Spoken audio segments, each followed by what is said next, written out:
So that raises the question of, we're talking as if the tariff will result in nobody in China buying our wheat. But can you respond to that? I would assume, or I'm questioning whether some people will still continue to buy. It doesn't really go to zero, and if they're willing to spend more for that quality.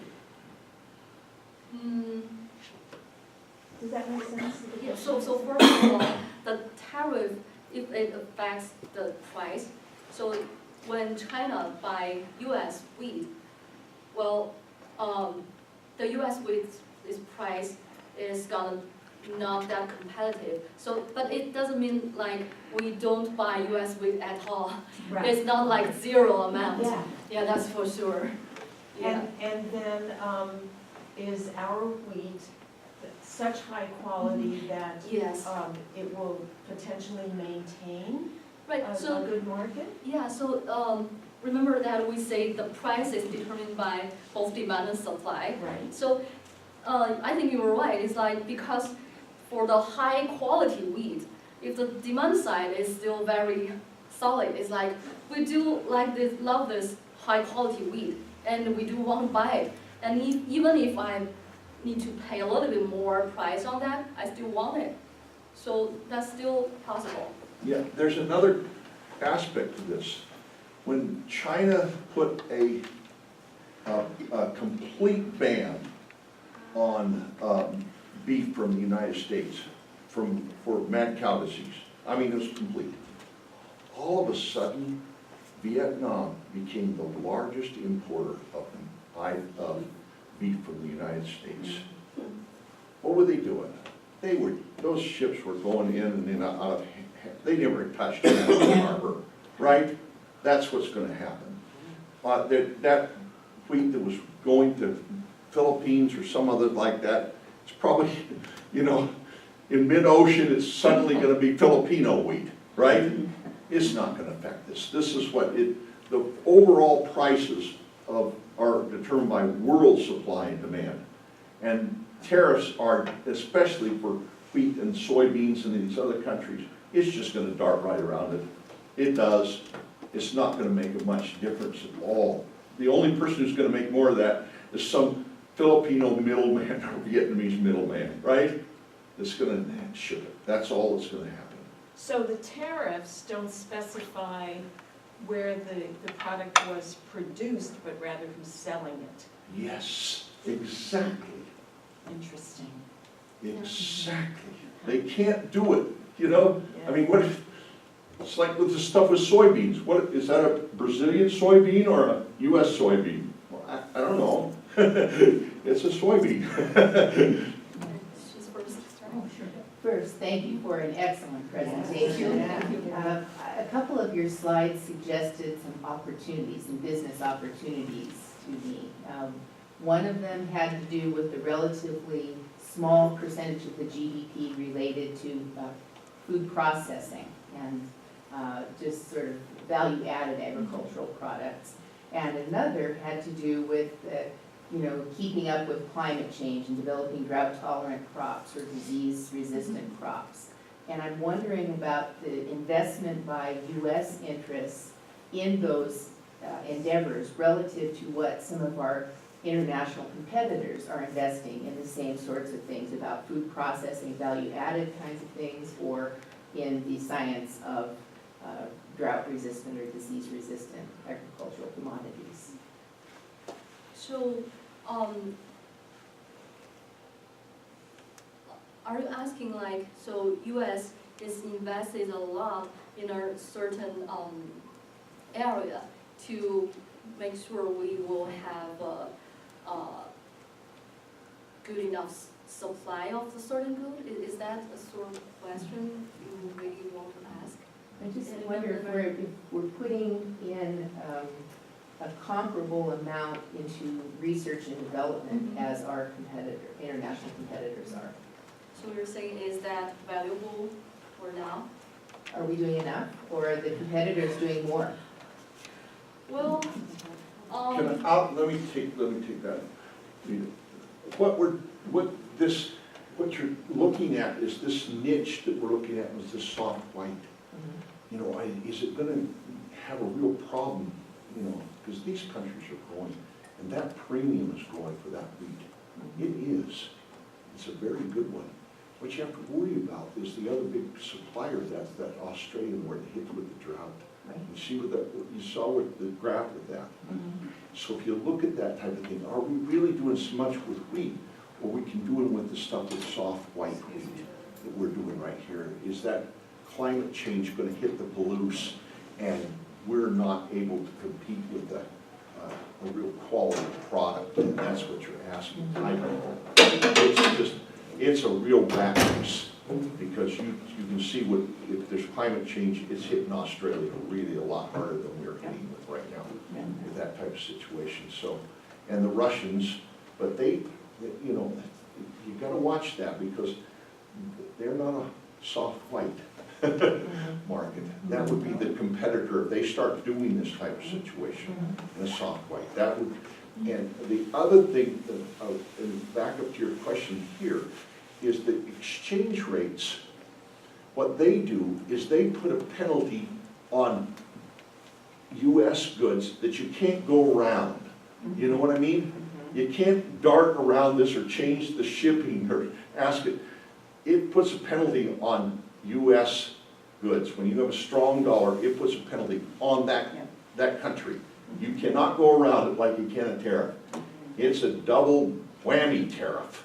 You know, it's really hurts US. And so when Dr. Rhea is talking about these types of things, that it's caused, it caused a real collapse in the Idaho potato industry. When the Canadian dollar was real weak, those plants all went to value added, went to Canada to be processed. That's, and the real, I think, for kind of summarize that a little bit, is the worrisome is the big thing that I would worry about is more exchange rates than anything else. It has a tendency to just wipe agriculture off the competitive advantage at all, almost more than the things that you're talking about, or tariffs in general. They're really awful to do that. It'll just collapse in a second. Well, I was wondering when the farmers find out how much, of this chart, find out how much they are going to be paying. And because my we have a wonderful young farming family that moved in next door, and he helps his grandfather, his father, and he has some farmland that they grow wheat and lentils and so forth. This year they put in soybeans. And so it was at the beginning of the year, and I'm just wondering, what month do they find out? I think that was last month. Last month. This was Yeah. last month. Yeah, it's very recent. This is almost only 2 weeks old right here, this Wow. information. Yeah. Were soybeans pretty high at the beginning of the summer? Yeah, no, they weren't. Oh, they weren't? They must weren't, have but you seen can see something. how much compensation that they get relative to the others. So almost anything is better than putting it in wheat. Yeah, So maybe they just yeah, had you're a not chance and- gonna farm the government off of And 14 they only cents. compensate like half It's of just not gonna production. happen. And corn, a penny a bushel, you know? And your Midwest grows a lot of corn. Yes, and it's gonna be affected by That's why they're the hurting. lower soybean prices. Yeah, and if we look at the crops here, the soybean is probably a better one. We have over $1 per bushel on compensation program here. But look at corn and wheat, that's not much. It's not much. Aren't those rates though sort of proportional to their damage?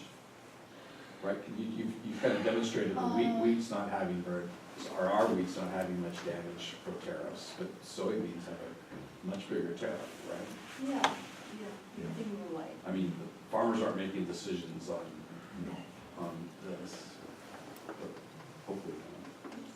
When you look at costs of production, and I've had experience with some of those crops, you look at the fact that soybeans are getting more out of the total package than all the rest that we put together. But then you go to both the House and the Senate and find out who's chair of the Agriculture Committee. And you can understand why the formula came out this way. I mean, I'm sorry, they don't grow that much wheat in Iowa, you know. But weren't these set purely by the Trump administration? This isn't coming out of Congress, this is a special program that's I straight know, from Trump. but so- you also pay attention to who you're going to be going to Yeah. in the House and the Senate for next year's budget. They have their incentive. Yeah. Yes. Well, yeah, they're paying attention. Well, one thing that wasn't mentioned in regard to research in Nancy's question is that farmers do pay into the Idaho Wheat Commission, and that goes towards research and developing markets. That's mandatory. It doesn't matter where you sell your wheat, you're gonna pay into the Wheat Commission a certain amount. And have you heard, second question is, have you heard that Russia is not meeting its demands of the people that want wheat from them? Not yet, and what I know is that they actually have more foreign markets to export their wheat. For And their example, supply is that? They have strong supply? yes, Okay. Russia now produce a lot of wheat, and is at a 25 years high actually. And on the chart we show that in this year Russia is produced more than U.S. and becomes the first biggest wheat producer now. Okay. Yeah, Yeah. but we don't show the specific wheat classes, so we just know the okay. overall production. Yeah. And Yeah. what's the Russian ruble? Is it weak or strong? Weak. Yes, which Very. makes their production even more attractive. You see what I'm They have saying? lower price. Don't underestimate the ex- exchange rate, rates. exchange rates, yes. It gets overlooked so much. But I guess the question that Henry Ann raised is, Russia has contracts to fulfill. Are they producing enough wheat to meet those contracts? And that's where I think the Russians may come up short. Even though their production is up, they're raising 8, but they sold 10. Yeah. So what do you do? And do the hard red winter wheat numbers correlate with soft white? No, there's some substitution, but you're looking at such, they're very particular about their noodles. You know, I mean, it's just not, this is not some, you pay such a little difference, you know, in relative, you know, it's, you understand what I mean, you They're know. not Cadillacs, not Chevys. Yeah, yeah, and the difference in price to a consumer for a little bit of flour is big for the farmer, but not for the consumer, really. You know, it's, yeah, I want beautiful, white, consistent noodles. Not falling number noodles either, you know. I'm curious about the rate of increase of domestic prices relative to international prices. So if the price goes up on the international market, does the domestic price go up at the same rate or the same amount? Well, actually, when we buy a certain good, we actually buy it at a world price. So world price are So all the it's the same, same. all the same. The, I mean, for our own goods, for our own produce, we're paying the same rate as the international price. With the transportation differential, Yeah, obviously, But if you obviously. don't think about the transportation cost, if you Yeah, look at just- that, we get the same price. Yeah, okay. Thank you. And thank you for an excellent presentation.